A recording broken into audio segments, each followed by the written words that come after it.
You say you hate sin, but do you really? Or do you just hate what happens when you get caught? Most Christians will claim they despise their sin. They'll confess it, weep over it, promise God they'll never do it again. But here's what actually happens. The moment the consequences fade, the moment the guilt subsides, they're right back in the same pattern. That's not hating sin. That's hating discomfort. Real hatred for sin looks completely different. It's not about feeling bad after you fall. It's about being so disgusted by the sin itself that you run from it before it even touches you. Think about something you genuinely despise.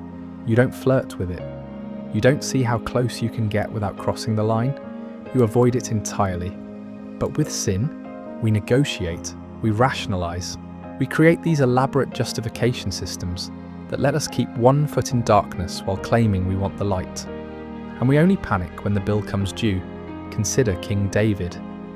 After his sin with Bathsheba, he didn't just feel bad because he got caught. Psalm 51 reveals a man who was genuinely horrified by what he'd become. He begged God to create in him a clean heart, to restore the joy of salvation.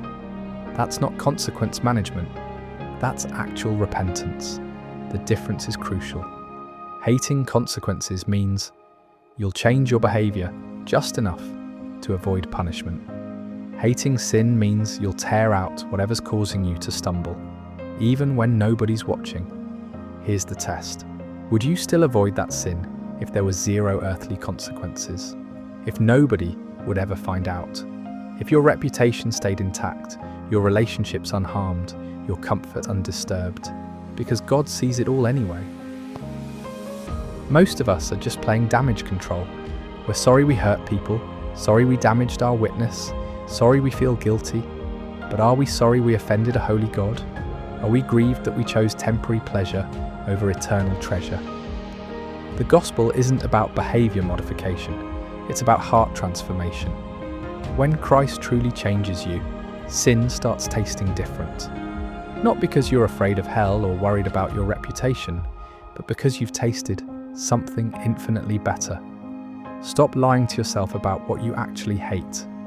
If you only feel remorse when consequences arrive, you haven't encountered the holiness of God. You've just developed a sophisticated system of self-preservation. True conviction doesn't wait for consequences. It doesn't need external pressure to produce change. It sees sin for what it actually is, rebellion against the God who died for you, and it recoils in genuine horror. So which is it? Do you hate sin, or do you just hate getting burned?